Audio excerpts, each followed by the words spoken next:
maybe the screen was frozen as well in terms of so as I noted just now in the project summary worksheet, we have a project cash flow chart which gives you a very good snapshot of what's going on in the project graphically. And above that, we actually have a sources and uses table. So this shows you the amount of money that's required to develop the project until construction is completed. So in this particular scenario, for example, we're raising 170 in debt and equity of 46, which gets us to roughly about 80% LTV or gearing. We have an EPC cost of 175 mil, contingency of 2.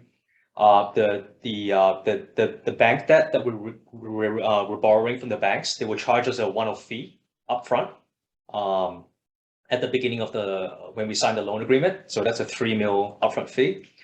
During the construction period, as we draw down the loan, we will incur interest costs, which is another project cost. So it's about $7 million. And then the development budget. So in order to get the project to financial close and construction commencement, we need to spend $30 million in development budget. So that gets us a total of 217 mil.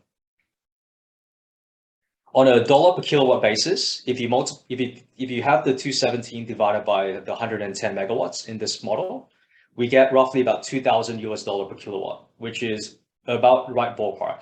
Generally, the all-in cost of developing solar projects right now in Asia, it's roughly about the $2,000 range, and roughly about around 55 to 60,000 NTD all in. So this gives you another way of sanity checking your financial model to make sure that the outputs are sensible. In the IR calculation worksheet, we actually measure the equity IRR, right? So the equity IRR is basically looking at how much money investors are putting in upfront, and what are the dividends that's being paid out at the back as we start operations, right? So this looks at the development costs, which is all funded by equity because the banks will not lend you money until you're ready to construct.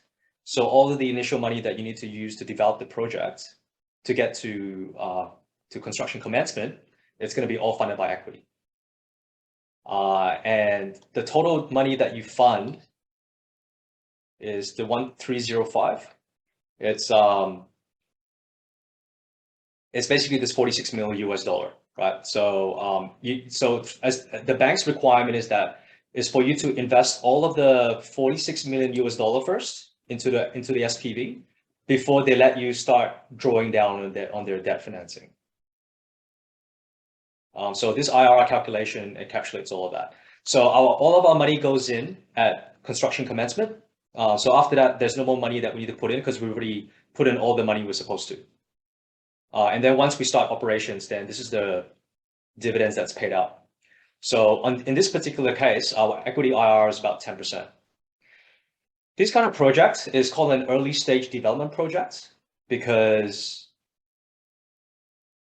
we haven't achieved any milestones yet. We haven't signed any land leases. We haven't gotten grid connection approval. We haven't got the EP or the land conversion. So this is known as a very early stage development project with higher risks, which means that our IRR returns needs to make sense. And generally for this kind of project, you would need at least a 10% return, ideally more like 12%. But this is kind of like why we look at this IRR number with a lot of emphasis. This is a key focus for us. This alongside with the money multiple in terms of how much money we're investing and what kind of returns we can get at each key milestone. These are the key things that we focus on when we analyze a project. So that's the IRR returns. Just going through. Okay, so the next one is on the bridge analysis. So oftentimes as you develop a project, sorry, one sec. Yeah, oftentimes as you develop a project, you find out new things, or assumptions will change, right? And the best way to as you go from an old base case to a new base case, it's good to break down each assumption and seeing what the impact of each assumption is. So for example, this one, we changed the way we calculated our IRR. We changed our depreciation for tax purposes from 20 years to 15. We increased our base rate by 100 basis points. We increased our EPC cost. So this is just an example of some of the changes that you may have to make in your project as you develop it. So the base case will keep changing. And you would want to show this graphically as to how these changes impact your returns. And this is what these charts are supposed to be for, right? So, these charts basically shows you the bridge from the old base case to the new base case in a graphical format. So it shows you as you kind of change each and every assumption, how does your returns move up and down to your final base case. I won't go into the formulas that much, but you can in your own time take a look at how that's calculated, and these are all based on having a recording the returns under each change in scenario, and then basically using these tables to picking up these numbers over here in order to be able to recreate this bridge analysis. But this bridge analysis is a very important tool to show people what exactly have changed from the old base case to the new base case.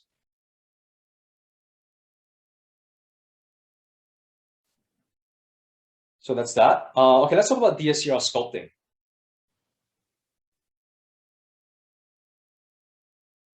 So what is Dscr sculpting? So Dscr is a credit ratio that lenders focus on. It's basically the cash flow available for debt service. So how much cash flow is the project producing in that year, free cash flow, versus how much money you're going to pay to the lenders. So the higher that ratio, obviously the better for the lender. Cash flow available for debt service, it's your EBITDA, so your earnings before interest, tax, and depreciation, because again, depreciation is a non-cash expense. So you need to add that back in. So it's before D&A.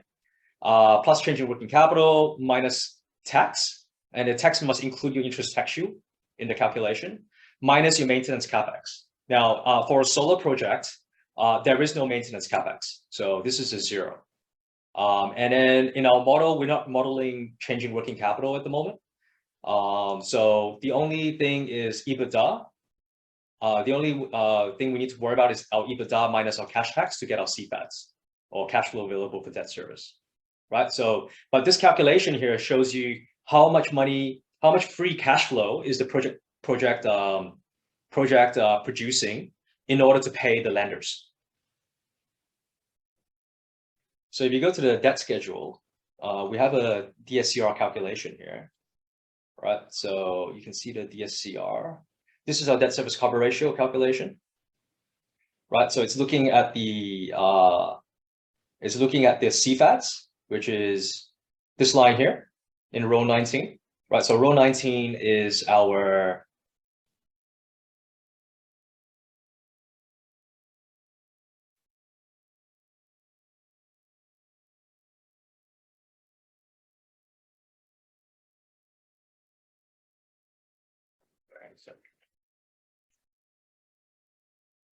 let's do it again.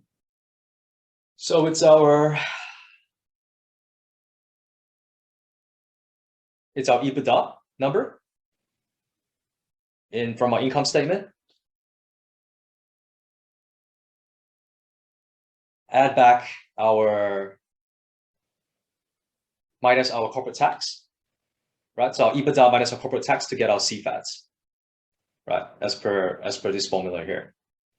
Our mandatory, and then basically it's our CFATs divided by our interest expense plus our debt repayment line, right? So it's F19 divided by F20 plus F22.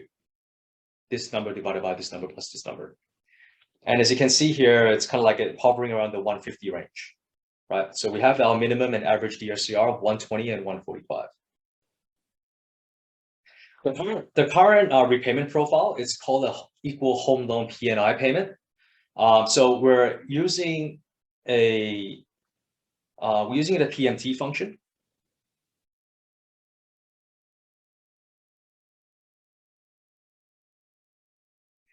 So we're using the Pmt function in order to be able to work out what is the yearly installment for P&I that we're paying, right? So this is the Pmt function. This is the same as you working out your monthly home mortgage payments, right? So it's working out how much money do I have to pay every month for the next 30 years in order to be able to pay my interest plus repay my debt over 30 years for your home loan. So it's the same thing. So if you look at the interest expense plus the repayment, if you add it up in the first year, it's 361,988 total payment. If you look at the very last year, the repayment plus your interest, it's also 361,988, right? So the Pmt function works out what is the based on a given interest rate, which is this number here, right? Which is your 163 number. So this is your interest rate of 2.75%, right? So the Pmt function, the first variable is your interest rate. The second one is how many years are we talking about, right? So again, this comes from the scenarios manager. It's 17 years. We're repaying the loan over 17 years. And then the third variable is what is the loan amount that we have, right? So which is the beginning loan at the very beginning. So it's the 4683.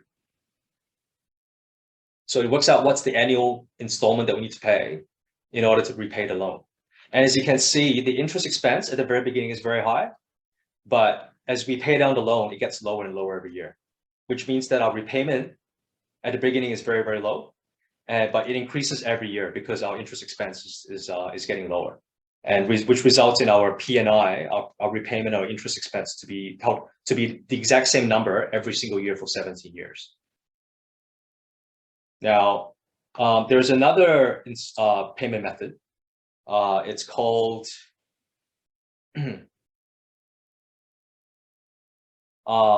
we could also use equal repayment. Actually, let's talk about the principal repayment first. The home loan style P&I payment first, right? So if you look at the Dscr chart, you can see that it's relatively constant, but it's decreasing over time. And then suddenly there's a big dip, and it goes back up, and then it comes back down again. What's driving this? Well, our P&I is basically the same in every year, right? So our Dscr is our CFADs divided by our P&I. So the P&I in the denominator of this calculation is held constant for 17 years. So it's all driven by the CFADs, right?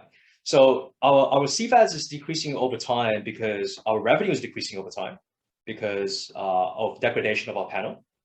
But in year 11, we need to replace all of our inverters, which means that our cash flows drop for that 1 year. It's a one-off event. And then towards the back end, because we're paying more taxes because we're losing our depreciation expense for tax calculation purposes. So our taxes go up, our cash flows go down.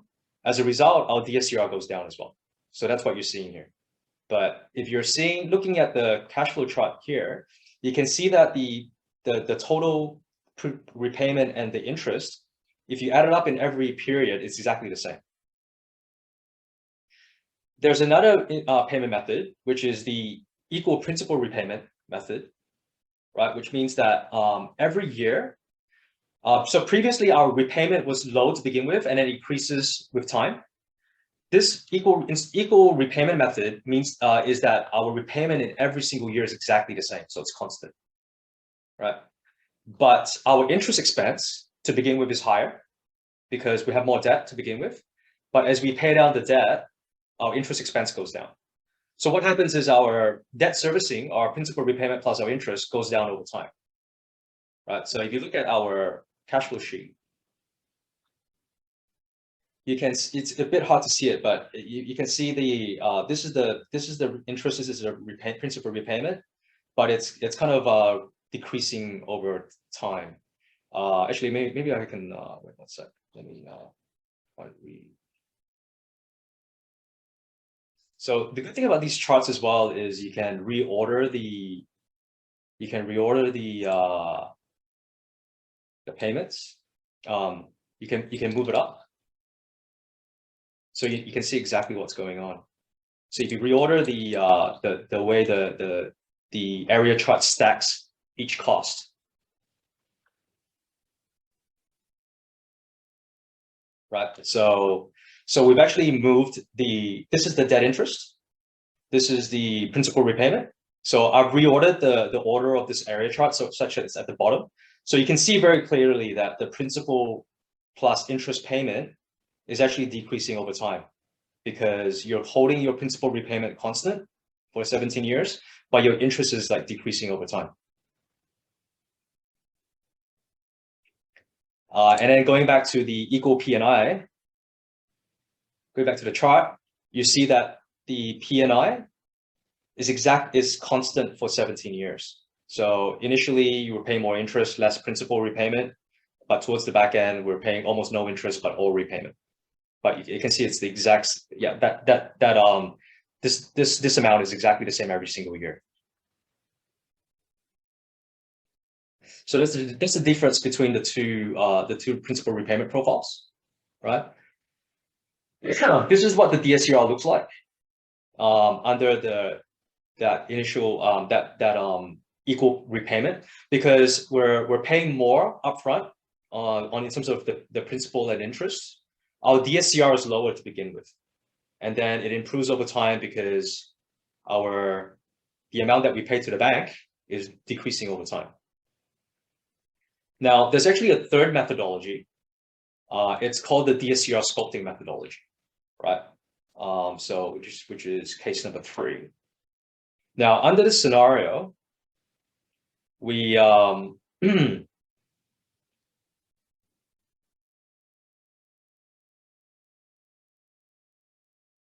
yeah, so under this scenario, let me just quickly resize this.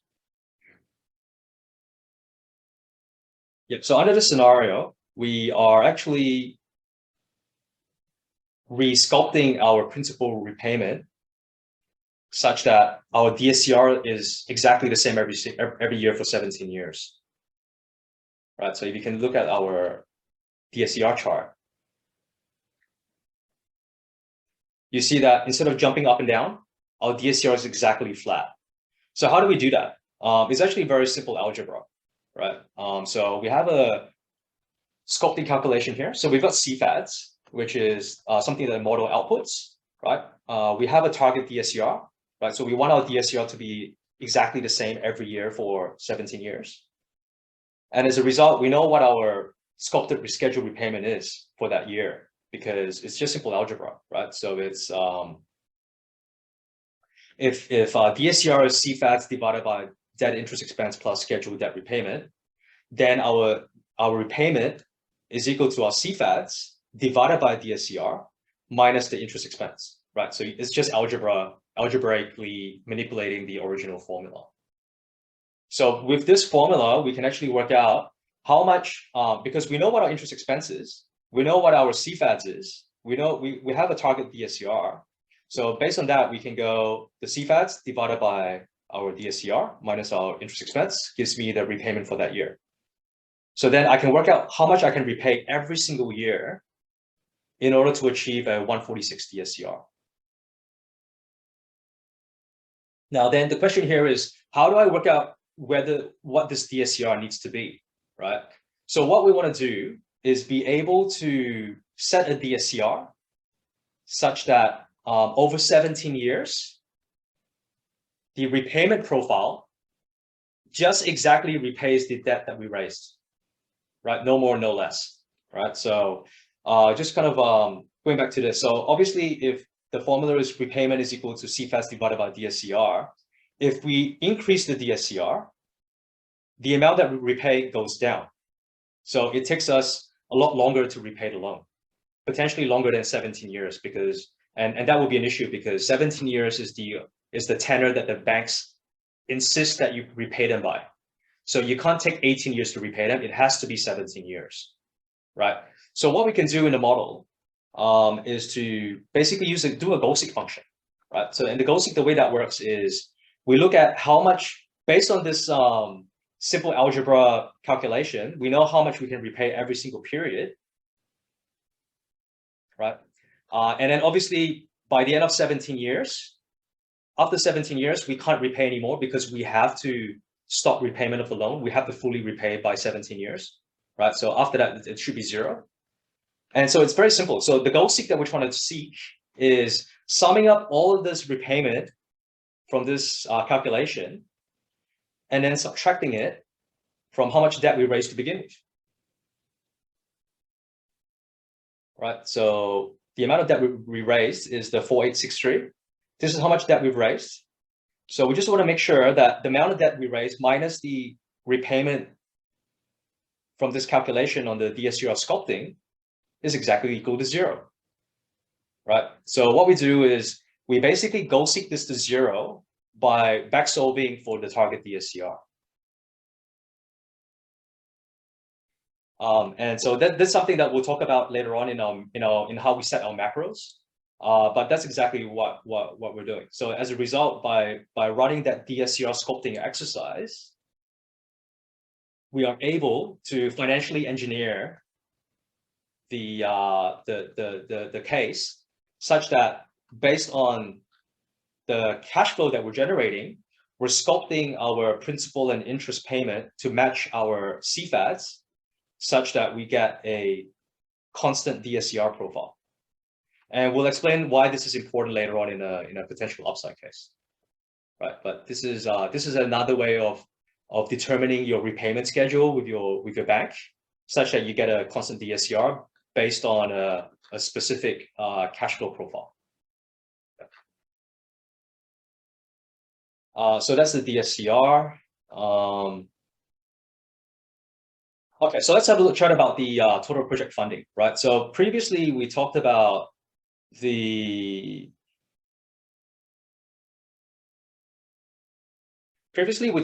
how the debt financing should be set to the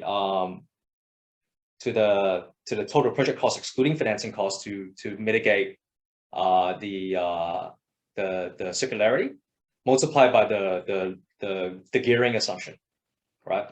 And then also we talked about how the interest cost, which is over here, right now it's just looking at the amount of debt that we raised multiplied by the interest rate multiplied by the number of days from construction commencement to construction completion divided by 365 days. So basically implying that we're drawing down on all this debt on day 1 of construction, and we're paying interest from day 1 for the entire amount, which is actually not the reality, and it's quite conservative, right? And there's actually also a few other financing costs that we need to take into account, like a commitment fee, which is a fee that's payable on the undrawn amount from the bank, as well as the debt service reserve account, which is a pot of cash that sits in a bank account, just in case if you don't have enough cash to pay your interest and your repayment to the bank, the banks can actually tap into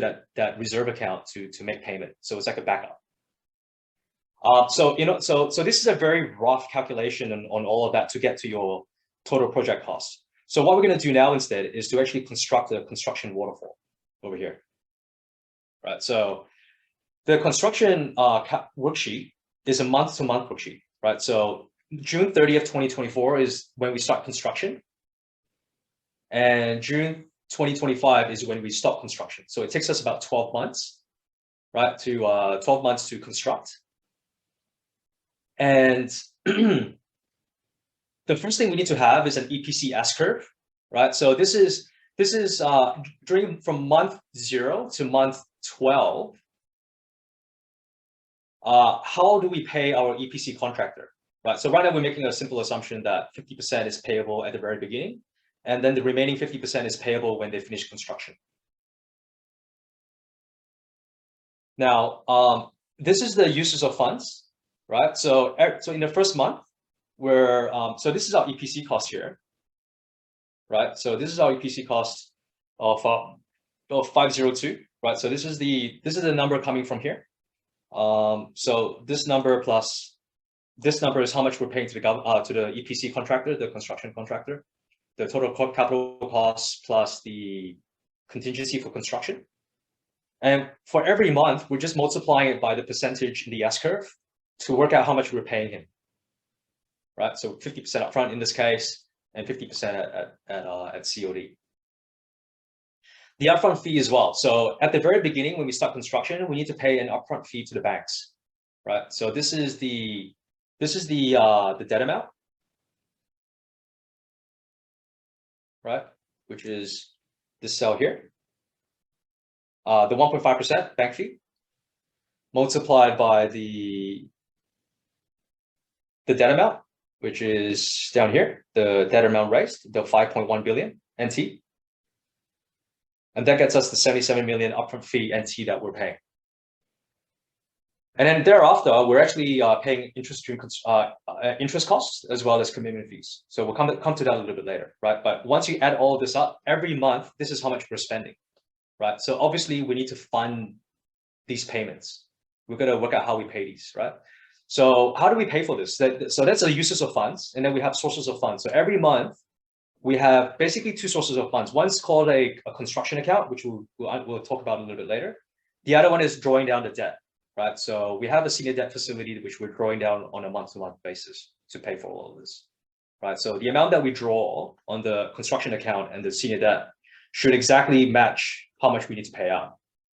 So there should be no shortfall or surplus. So what's the construction account? The construction account is just a bank account that the banks have set up for you to put in the remaining equity that you need to inject into the project. So the remaining equity to inject, it's quite simple. It's basically the total equity that you need to put in, right? Which is the total amount that you put in. It's the total project cost, the total project funding that you're trying, which is a model assumption. This is how much money you're raising, right? Minus the debt, the 5.1 billion, that gets you the equity, right? But however, you also need to subtract what you've already spent. And at construction completion, what you've already spent is your DevEx, right? So don't forget this amount that you're incurring in your total project cost, this development fee of $30 million. This is all equity funded. So this goes towards how much. So out of the 45 mil that you need to, so the total project cost is 217 mil US, out of which you're funding it with 170 million of debt. So the remaining 45 mil needs to be all equity. But out of the 45 mil equity, you've already invested 30 mil up to NTP, right? So the remaining 50 mil that you need to put in is what is injected into this construction account on day one of construction. If you don't put in this money into the construction account, the banks won't let you draw down on the debt, right? So it's called an upfront equity injection, right? So you need to have upfront injected your equity on an upfront basis during construction before the banks will let you draw down the debt financing. They want to make sure that you have skin in the game, like you have committed to all the funding that you're supposed to put in as a shareholder, right? So that money goes in, and obviously, on day one we're spending this much, so straight away, we're taking the money goes in straight away. It's being taken out to fund these costs over here, right? So the 225 comes out straight away. After you've fully used up your construction account funding, then you need to start drawing down your debt. And the way that works is it looks at how much you need to spend in that month, subtract how much you're funding it with your construction account. The remaining amount needs to be the debt financing. So that's how much debt you're drawing down. And then you've got your interest rate per annum, right? So then you've got your interest for every month. So it's your opening debt balance for the month, multiplied by your interest rate, divided by 12 months, right? To get your interest cost during every month. Obviously, the more debt you draw down, the more your interest rate goes up. The more your interest costs goes up, right? Likewise, there's a commitment fee as well that's payable. In this case, it's 0.6%. What this one looks at is out of the 5.1 billion NT funding that you've raised, how much have you already drawn down?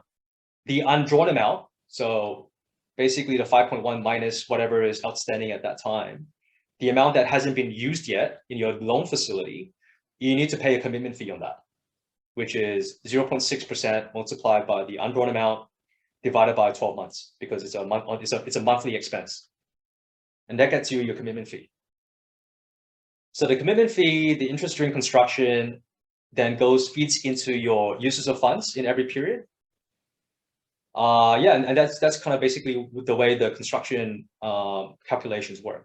So on a month-to-month basis, you need to work out how much money you're spending and how you're funding it.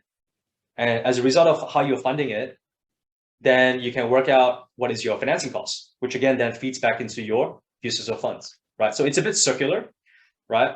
And the way we break that circularity is by having an assumption in the model, which is the total project funding assumption, right? So this total project funding assumption drives your debt financing, right? So your LTV assumption, which is here at 82.5, multiplied by the total project funding assumption, which is a hard-coded assumption, is then what feeds into your construction worksheet.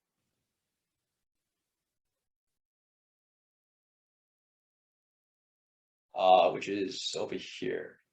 Yeah. So if you look at the undrawn amount, it's looking at that assumption that we saw just now. Right. So it's the 5.1 billion, which is the total project funding, which is a hard-coded assumption multiplied by the gearing. Right. And then that feeds into, so that assumption then feeds into all your financing cost assumptions. So that's how we break the circularity at the moment. And which means that in order to make sure that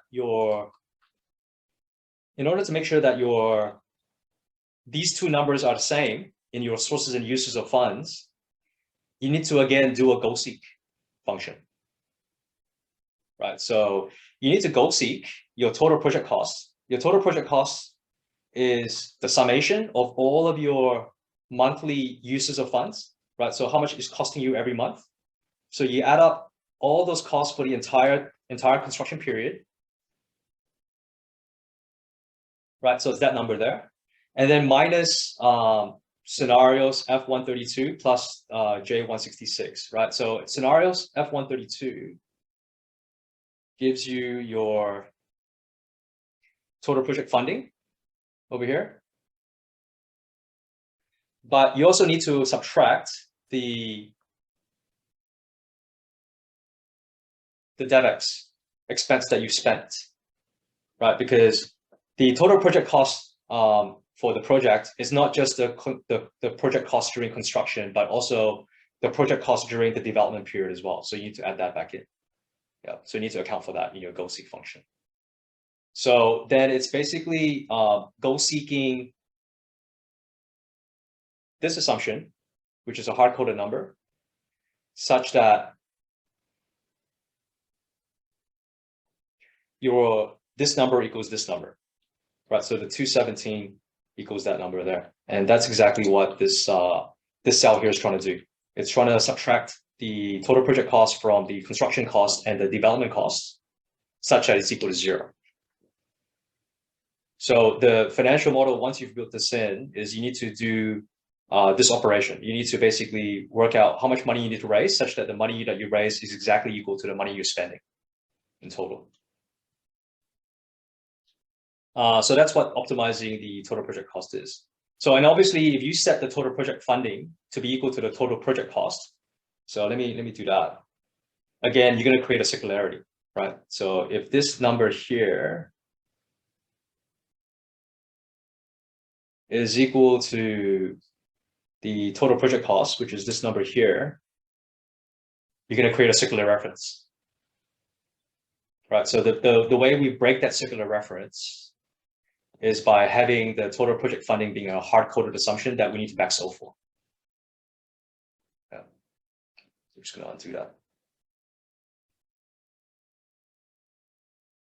And in doing this construction calculation, you get a much more accurate picture of your total project cost and your funding than the initial approximation that you were making in terms of just drawing out the debt financing up front and stuff like that.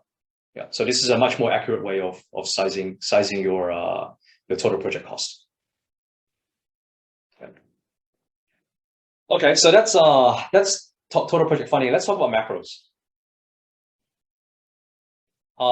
In terms of macros, this is the sizing worksheet we're talking about here. So the way the macros are set up, it's really 4 macros that we will look at, right? And in terms of the so in terms of the macros, just in terms of the financial model, the model is set up such that it has to do 2 things, right? The first one is to size a case. So it means that we need to work out how much total project funding we need to raise such that the total project funding and the total project cost equals each other. And then also, what is the debt repayment schedule that we need to set such that we have a flat DSCR, if that's what we want. So the model needs to be able to do that.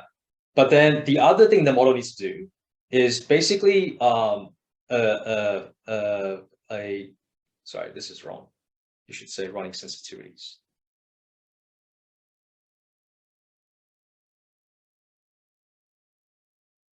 Right, so the other thing that the model needs to do is basically say, hey, look, after financial close, once we've locked in the debt financing, the equity financing we've raised, and we've signed a loan agreement with the lender, which basically have fixed our repayment schedule. What happens if revenue is lower than expected? What happens to our returns? What happens to our DSCR, our credit ratios, right? So the model needs to be able to do both things. And the way the model is designed is that there's a switch that flips the model between doing this and doing this. And it's to do with the sizing worksheet.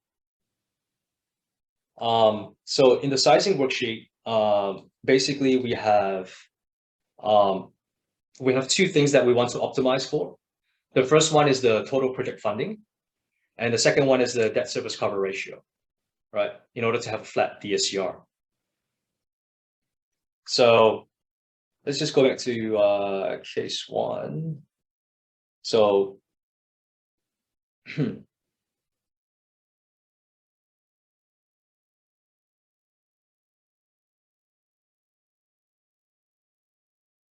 so let's change the let's put in some dummy numbers in here for now. Let's make that 900 instead, and let's make the DSCR 140.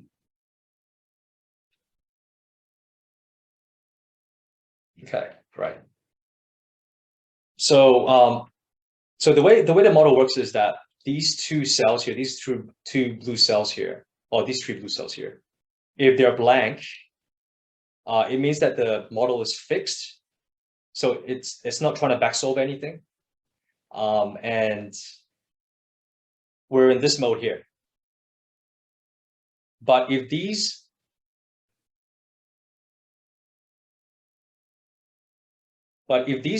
cells here have a number in it, it flips the model from here back to here in a dynamic mode to size it, right? So so basically the switch, the model determines whether you're here or you're here by looking at whether these blue cells are blank or they're populated, right?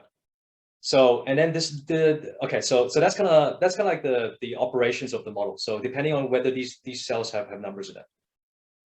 Now, let's talk about macros for a little bit. So macros are basically VBA code that helps automate the running of the optimization and fixing of the model, right? And the way I designed the macros, it's really just simple copying and pasting operations, as well as go seek operations. So it's very, very simple. So if you're not sure how to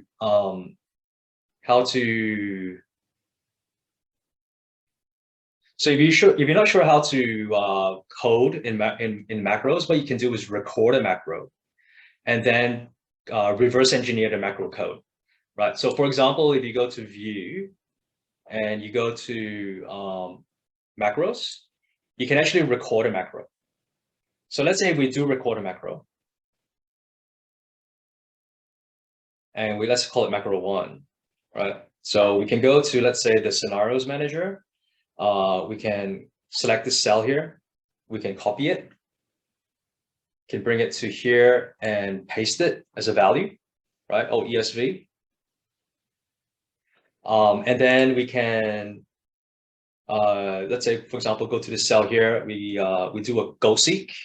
We want to go seek this to 0 by changing cell this and press OK. Right. So once it's go seeked, and then we go OK. And then going back to the macro, we can stop recording.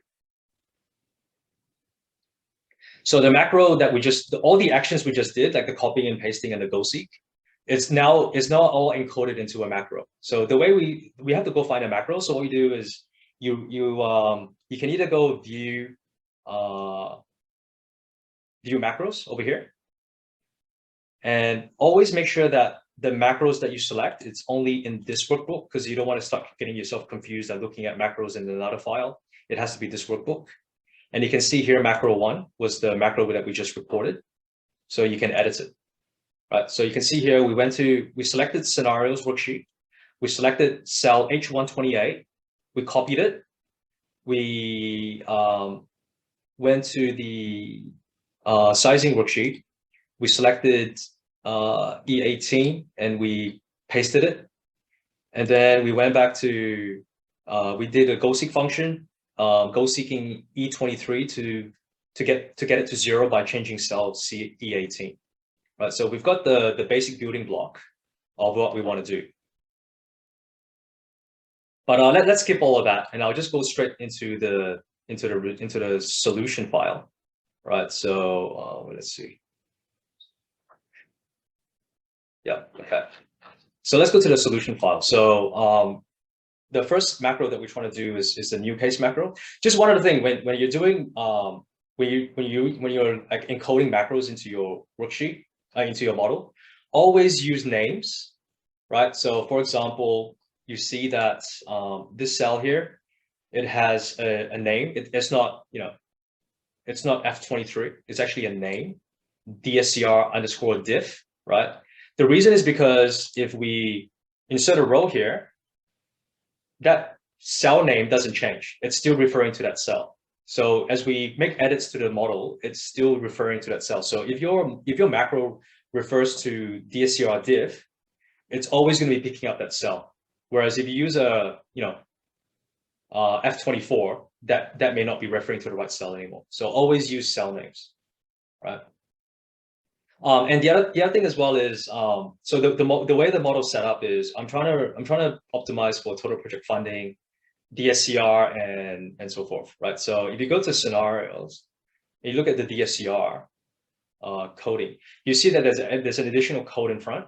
It's basically saying if this cell here is not a blank cell, then use this cell. So this cell is an override, has an override function. So if this cell isn't empty, isn't blank, then this scenarios manager assumption is always picking up. It's always picking up that cell there. So it's overriding what goes into this cell, which then in turn is flowing through to the rest of the model, right? Because all the model is all picking up assumptions from this column here. Likewise, for the total project funding, you see that it's also looking at the total project funding line here. And it's always, if there's a cell in here, then it's always picking up that cell. And that's flowing through to the rest of the model. So which is why I was talking about how these two cells here will have to have a number in it in order for the model to flip from here to here, right? So if we delete, if we take out these numbers here, right, you see that the total project funding assumption here is now going back to picking up whatever is here. And likewise for the DSCR, instead of picking up whatever is here, because it's blank, it's picking up this number here instead. Right? Or another way to put to show it, let's say we put numbers back here again. Now, if I put 1.1 here, this cell here is ignoring this 1.1, even though it's an override function. it's picking up the cell here because it's got a number in it, right? Now, if I delete this such that it's blank, right, you see that now this cell is picking up the override function. Okay, so it's showing that if there's a number in this Dscr cell here in the sizing worksheet, then that supersedes everything that this worksheet's trying to do. Okay, so that's kind of like the way the model is set up to be able to flip between here and here and here and back, right? So what the new case does then is to basically, what the new case button, macro button does is it goes to the scenarios manager, it picks up the total project funding number, copies it, and goes here and pastes it as a value. And then it goes back to the scenarios manager, picks up the Dscr number 1.4 and copies it into this number here. All right. So let's see how that works, right? So if you go assign macro, and this is one way to kind of check through you can actually debug your macro code. So the way that works is you can go step into it, which is F8, right? So the yellow bit basically says I'm actually executing this line here right now. Okay, so F8. So in this macro, it's defining a number of variables that we're using in the macro, right? So N, TPF, DCR, LTV. Now, what it's saying is that go to cell case num, whatever the value is in that cell, put it into my variable N, right? So if you go to here, if you go to the scenarios case num, this is case num here, which is the scenario 1. So it's saying the value in this cell here is right now it's 1. So define N as being equal to 1, right? So that's the first step. Next step, it goes to the scenarios manager. So steps into the scenarios, right? So it's in scenarios right now. And then it says that the variable TPF, which we define up here, it's equal to TPF HC hardcode, right? Offset N+1 to the right, right? So N is basically a 1. So what it's basically saying is go to TPF hardcode, which is here, right? The cell here, TPF hardcode. Go, and then N is equal to 1. So 1 + 1 = 2. So it's saying offset 0 rows to the bottom and 2 columns to the right. So it goes 1, 2, and it says define TPF as the value in this cell, right? Likewise with DSCR. So DSCR hardcode, which is this number here, DSCR hardcode HC. So it's going 1, 2, 2 columns to the right and picking up that value and putting it into this variable. Now, if I set this to 2, it would be going 1, 2, 3. So again, the N+1 function ensures that no matter what scenario you put in here, it's always picking up the right column. So it's basically picking up the values in these assumptions and putting it and storing it away in a macro, right? And then after that, so let's just step through all of that, right? And then next it goes to the sizing worksheet.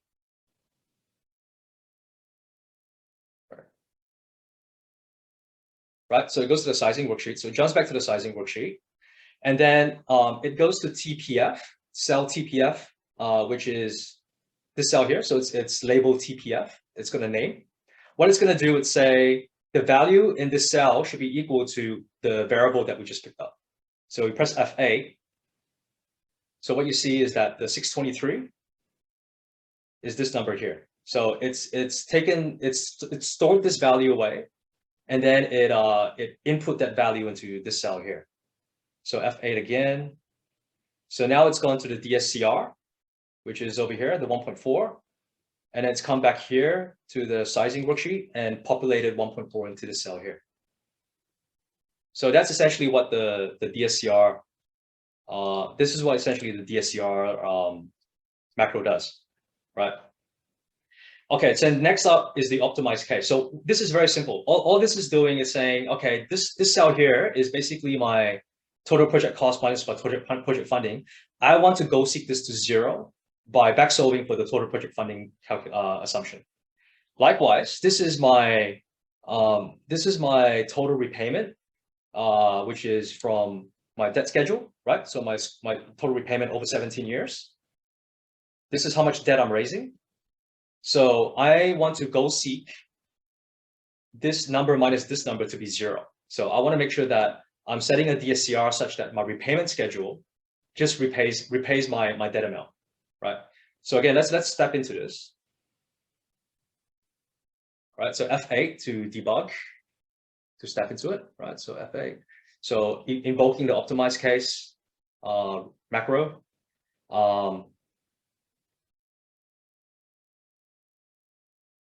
Okay. So now what it's done, what it's done is it's already run this routine here. So my total project funding needs to be go seek to 0 by changing the total project funding assumption. So you can see here it's already been back solved, right? And then you press F8 again for the DSCR. All right, so it's completed running the go seek function. You can see here it's been go seek to 0 as well.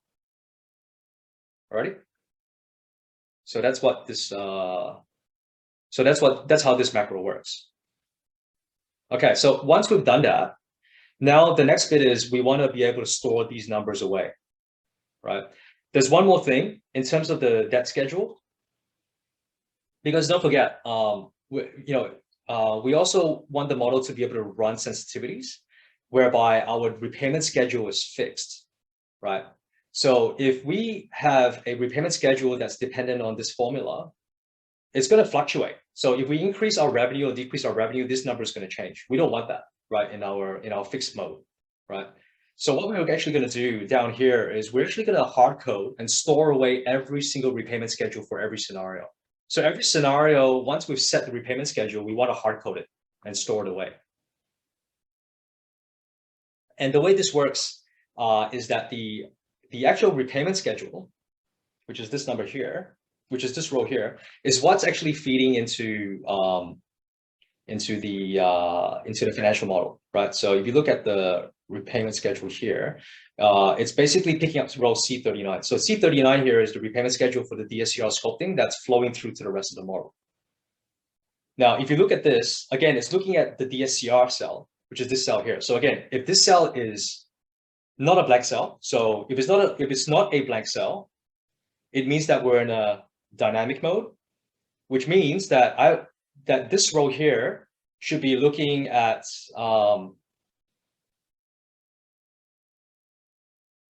this row here should be looking at the what is it, C12 minus C37. Yeah, so it should be referring to the scheduled repayment calculation, which is the CFADs divided by DSCR minus interest expense, right? But if it is blank, so i.e. we're in the stationary mode, then what it does is it looks at this library of repayment schedule that's been stored away, and depending on which scenario we're in, it's picking out one of these hard-coded schedules. So one of the key things that that's one of the other key things as well. So not only are we trying to backsolve for how much money we should raise and what should be our DSCR such that we repay our loan, we're also trying to backsolve for what is the repayment in every period, right? And then when we want to finalize our case, which is this one here, we're going to take all these numbers and copy and paste it back into the scenarios manager. And we're also taking the repayment schedule and storing it into one of these schedules here, depending on which scenario we're looking at, right? So let's see how that works. So, and let's quickly show you this. So scenario 1 is this one here. So let's make this a 0. Let's make this a 0 as well, right? And let's also 0 this out. Okay, so scenario 1, the debt repayment schedule, I've zeroed it out in the library, right? So let's see this this finalize macro in action. So what we do is again, we can go, so you can open up the macro by going right click on it, go assign macro. You can go edit, right? So again, this is the finalize macro. So again, F8 to hop into it. right? So again, it's going to the sizing worksheet. And again, we've defined the same variables, TPF and DSCR. So it's going to the TPF cell in the sizing worksheet, which is this cell here, TPF. It's saying that the TPF's variable in the macro is equal to whatever's the value in this cell. So it's storing away this 6233 number. Likewise, it's going to the DSCR cell, which is down here with 1.423, and taking the DSCR, the value here, and storing away in a variable called DSCR in the macro. Right. So let's step through all of that. Okay. Next up, it goes to the scenarios manager. And so what it does is it goes to the TPF HC cell, which is over here, right? So TPF HC. Offset 0 rows to the bottom, n+1 column to the right. So 0 to the bottom and n is equal to 1, right? So it's 1, 2 to the right. So we're in scenario 1. And then what it does is it drops the 6233 number. The 6233 number, and it drops it into the cell here. Don't forget, just now this was a 0. We zeroed it out just now. Yeah. Likewise, you see this DSCR right now is 0.00, right? We zeroed it out. So again, let's go back to the macro. Let's step into it, right? So it's go to the DSCR HC number and then offset 2 to the right and dump in the stored value that we had, right? And you can see the 0.00 that we had here previously, now it's 1.42. So it's gone and taken the numbers from here and stored it into the scenarios manager. Okay.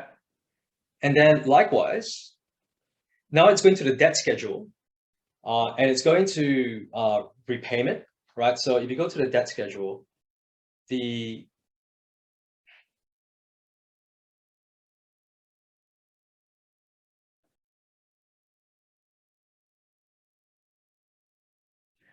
this is the entire repayment schedule line, REPMT, right? So what it's doing, it's basically copying this entire row and then basically pasting it into one of these assumptions, one of these rows here. So it would be pasting it into scenario 1, right? And the way that it does that is, again, it says REPMCT-HC, which is this cell here. It's the one cell here.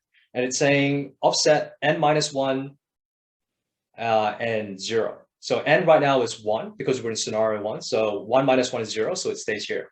If we're in scenario 2, this would be a 2. 2 minus 1 is 1, positive 1. It means that it would move offset one row down. So depending on which scenario you're in, it would copy and paste the repayment schedule into the right row. So that's the way this works. And then once it does all of that, then it blanks out all of the blue cells in the sizing worksheet. So if you go to the sizing worksheet, if it blanks out all of these cells here, so it becomes blank, then our model moves from here back to here, right? So if we blank out the blue cells in the sizing worksheet, it forces the model to go from this mode to this mode here. So it goes back to fixing it. All right. So let's see that in action again. Right. So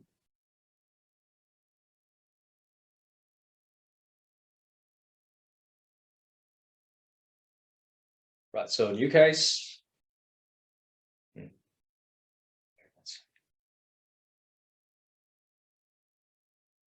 so let's go again. Okay, so new case, optimized case.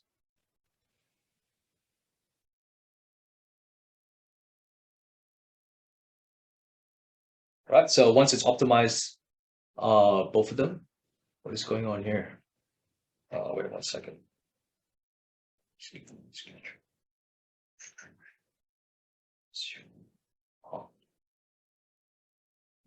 Right, so something more sensible in there.